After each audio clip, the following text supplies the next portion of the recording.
If I told the truth and you got hurt by it, I can't apologize. Why? I absolutely refuse to do What that. is stopping the goodness in me? Because then I would be lying. I am sorry? never sorry when I tell someone the truth. When we have every right intention to spread truth, but our own rhetoric is used against us to call us hateful, to say that we're anti-Semitic, or to say that we're self-hating, or we've been broken, and all of the things, Uncle Tom's, where ultimately, like, and we said this in our last session, and I say this here, where I don't see in our exchange of energy and even discourse, I don't see someone hateful. I don't see someone with an agenda to whatever they think your agenda is. I see someone who's really trying to help and educate people, someone who's brilliant and wants everyone else to read what she's read, know what she knows. But like me, like you, when you can say something that offends someone and someone's emotions get involved, then that becomes the story. That becomes the attack on Candace Owens, opposed to your ultimate mission where you were really just trying to help people. So what I learned through the process is, and it's funny, as a father, I learned this and deal with this with my son, is like when you start throwing rocks and someone gets hit by a rock that you weren't intending to hit with that rock, you still gotta apologize. You still have to understand the power in which you have. Your voice is so strong. The words, the knowledge that you have, that if you, not even if you say it wrong, if you say it correctly, they're gonna dice it up and use it for evil. And in that sense, if you want to continue the mission of good, if you want to continue the mission of God, you have to you gotta rise to a higher frequency and say, you know what? I apologize that I hurt you. And see, I can't do that. If I told the truth and you got hurt by it, I can't apologize. Why? I absolutely refuse to do that. What is stopping the goodness in me? Because then I would be lying. I'm never sorry when I tell someone the truth. I'm never sorry when I tell someone the truth. No. You're a mother. I'm a mother, yeah. And you know your children's feelings. We're not dealing with children. That's the problem. We're dealing with adults. Yeah. So the idea of me apologizing and this is funny because I was texting earlier with Ray J. He saw a clip of me and Don Lemon, and he was saying, that's a hilarious clip. Just you texting with Ray J. And Don Lemon was looking for an apology. Oh, this clip. Oh. Yeah. And Don Lemon was looking for an apology. So the word you said was right? Yeah. Is that exactly the word? So what did you mean by that? You think it's okay to say the word, to call people a to their face? No, actually I said words have meaning. And so when you start allowing the perverts to dictate speech, then words just have to go away. And as I said in that clip, when I was growing up and I was reading English novels, when people say you're walking through the woods to get a faggot, it meant a bundle of sticks. And then they said you can no longer say this word that has a real meaning, right? A bundle of sticks, because some pervert took that and threw it as an epithet towards gay people. I think that's actually, that's a wrong way of thinking, because then what you're doing is you're allowing perverts to dictate society. So I don't like the death of the English language because people are getting offended. So that's like, I could pick any word. I could say, plant. And from now on, every time I see a gay guy, I'm gonna be like, he's a total plant. And then eventually they say you can't say plant anymore. It's like, no, this is a real word that has meaning.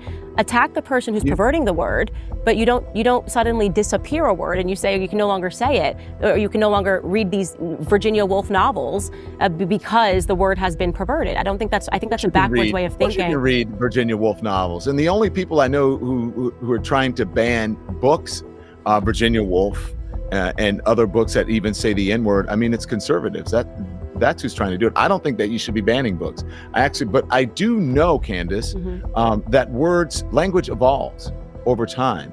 And when people say that word to me, they're not calling me a cigarette. Obviously, that's the point. It has a context. So if you want to punish that person because they're saying that offensively, that, if you feel that this person, but it's not fair to then say to everybody else who's not using that word that this word has now been banned. I just think that's ridiculous, Yeah. That's my point. Yeah, I don't think that you can suddenly say, go backwards and delete words that had real meaning because someone has perverted it, because then it never stops. It just becomes constantly having to update the language for people's feelings. And I don't think that we should be doing that. So you would never call me a to my face, right? Well, why would I just randomly call you a but Ray J, I guess, was saying that he knew some trans women, and I'm like, or he has a whole trans network, and it's just whatever he's doing there. To me, is demonic. It's demonic. It's because it's a lie. Okay, and so I was like, yes, let's have a conversation. Of course, respectfully. If you say to me you should respect people, I always respect people. I would disrespect you if I lied to you.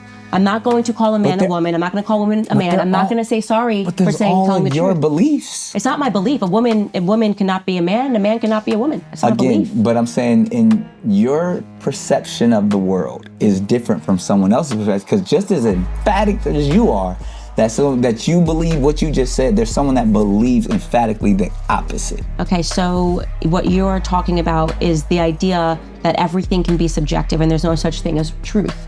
And let me tell you why that. But that's why it's either yes or a no. No, because we're either talking about feelings or facts. No, but that's what I'm saying.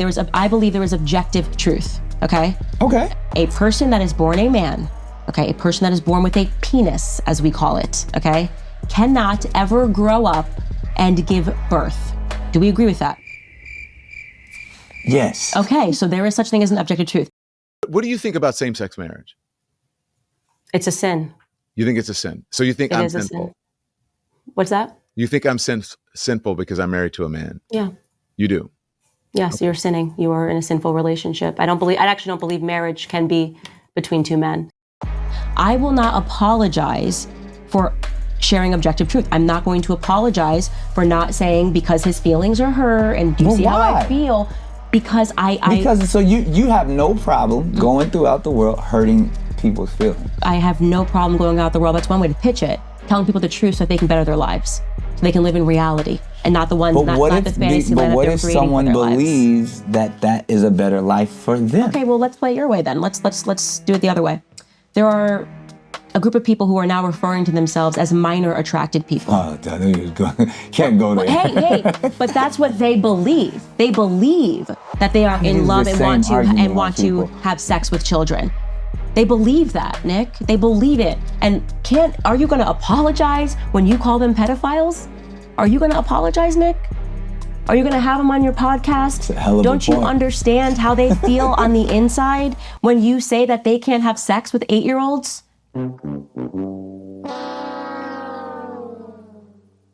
That is a hell of a point. It is.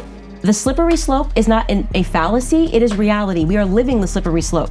So somebody's gonna have to produce the wall. So there's gonna be a lot of voices that need to be objective and tell people the truth. I'm very happy to be those voices. If you're looking for me to, make you feel good, I can't be your mommy. I can't. That's why I tell you, I can't be your mommy. But see, that's what I was saying. It's I'm not your mommy. You're not a toddler. You're an adult. But see, this is what truth is. And if you can't deal with truth, then you're going to have a very tough life, way tougher than having to listen to Candace Owens say, you are a man on the internet. So, but again, in your ultimate goal, what is your ultimate goal? For my children to grow up in a world that is still dictated by reality and not feelings, because that's the thing, we are passing this world off. So you have to appreciate that we're now the adults. We're the adults in the room, right? And right now we have a bunch of adults who are too scared to even say the truth. So forget the generations who had to find within themselves the strength to go to a foreign country and potentially die fighting for freedom. We're now a generation where it's so easy for us to preserve freedom. It's so easy for us to preserve righteousness. We just have to be willing to be called mean names on the internet and have mean articles written about me. From my understanding, there was some information that you put out there specifically about the Jewish community that, again, where you were asked to apologize or the entire group was asked to distance themselves from you. And that was kind of the first, that as I saw, the divide of Public Enemy, to where they had to go on and continue to be an entertainment group. And you stuck to your guns and said, I'm Griff, I'm Professor Griff, I will always be the Minister of Information, and I'm not gonna apologize. So I'll step away and be myself and allow you guys to go on. Please expound on that and just enlighten us all on how it really happened, because that's how I saw it and that's what I was told, but I would love to hear firsthand what really happened with, one, what was actually said, Okay. Why they asked you to apologize, and I mean, I didn't even know there's some subtext and some other characters like the Leo Coens who were a part of that process. Right, and the Bill Adlers. Yeah. And so please just break it down from how it happened and to where we are today. Well, let's break it down, and let's break it down in small bits where people can actually get it. Right. Like a lot of people that are coming into consciousness, where they are right now. I sat at the elders of the Dr. Benz and the John Henry Clarks and the Professor Jeffries, Professor Smalls, Shashi McIntyre, and a few other people I could mention. Now I'm there, physically there, not YouTubing it. There was no YouTube back then. Yeah. You had to physically go there, write the notes, study. Maybe get a VHS tape or something right, like and that. if you had 5 of them in your, you was making a whole lot of noise on the train. I'm saying. Right. All right, so to my understanding, now I want to thank Khalid El Hakim from the Black History 101 Mobile Museum. He had set up a talk with a rabbi. Right. And this is recently. Right. So, and I'm in front of a room full of Jewish people. Right. And I'm asking basic questions, and maybe you can help me out. Right. So let's look up the word anti-Semitic. Right. Who are the Semitic people? And then we're going to get to the public enemy thing. Right. So I looked up who is the Semitic people. And there's a list of Semitic people, and anyone can do this right now. You can look up who are the Semitic people, what are the Semitic languages. Right. Has absolutely nothing to do with any white people. Right. Not at all. So in order for me to be anti-Semitic, I'd have to be anti-black man, anti-black woman, anti-black people, anti-Africa, anti-all of the people. Because the Semitic people are black people. So y'all get that clarity. We're going to say that again. Now, the Semitic people are black people. So I cannot be anti-Semitic. Now, what do they really use the phrase anti-Semitic to do? That's the thing. To divide us. And then it happened, something happened, and I felt so bad that I cried and cried. Yes, I felt so bad, 'cause I really tried. I don't think there's anyone who's not aware of, the conflict and ultimately the pain that I caused. And I said it a few times. I've offered up, and I know it's actually Hebrew scripture, to ask for forgiveness once, twice, 3 times, right. And then they have to forgive you. That's correct. So the Talmud, the Talmud, you have to forgive me. Often gets Rabbi. a bad rap from certain people, but the Talmud says the way it works. So it is a must that you forgive me, but in all sincerity, because I actually don't like apologies, because I feel like apologies are empty. Because in that sense, you can say sorry as many times, but if you don't learn, if you're not corrected, and then you move forward, there's no growth, there's no healing. So that's why, and we'll get into this right now, and forgive me for my long-windedness, but that's why I felt like I'd rather sit down with someone of your stature to really correct me. So I believe more than saying I'm sorry, which I am.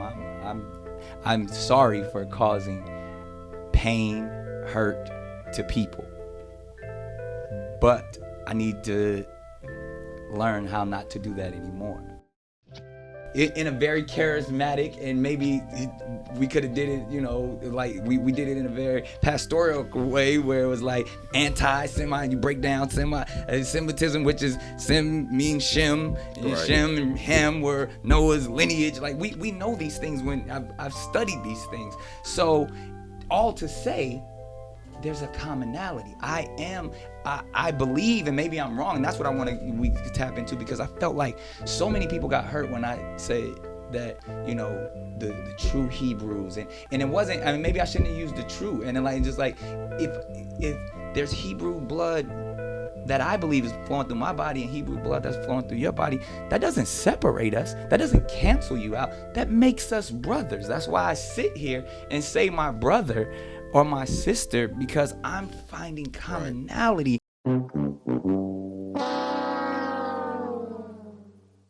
People say to me, "Oh, Candace, how do you deal with all this hate?" I don't care. Literally, I don't care. It's like I really hope people listening to this understand, before you even write that comment, how little of a shit I give about it. Like, I want you to know that when you're writing it, whatever about her, I just don't care. And it shocks people because you know why? I live my life with real truth, right? I have a husband who loves me. I have 3 healthy children. I am close with my sisters. My cousin's here. She does my makeup. Like, the Bible kind of gets it right. If you start living by the Bible, you will have this same confidence. You will find the audacity. You will realize this is not it. So you might as well contribute truth, because you're going to meet your maker. You are going to meet your creator one day. And your creator is not, whatever organization, the SBL, I think I'm on the SBLC's list, the ADL list, I just don't care, right? They shouldn't put together these lists. They shouldn't waste their time putting me on their list, because I literally don't give a shit, And so that's why they hate me the most, because they know I don't fear them. I fear telling a lie. That's what I fear. That's my fear in life. Wow. So, and people's feelings don't matter to you whatsoever. I'm just not their mommies. What's your thoughts? Please be respectful with your comments. Also, please click the like, click the notification bell, and subscribe to this channel. Listen, Genesis chapter 11 verse 10 explains the genealogy of Shem. Shem was a black man in Africa. If you repeat this back, Genesis 14 verse 13, Abraham steps on the scene. Being a descendant of Shem, which is a fact, means Abraham too was Abraham, born in the city of a black man called Nimrod, grandson of Ham. Ham had 4 sons. One was named Canaan. Here, let me do some explaining. Abraham, Isaac was Jacob had 12 sons, for real, and these were the children of Israel. According to Genesis chapter 10, these were the children of Israel. According to Genesis chapter 10, these were the children of Israel. According to Genesis chapter 10.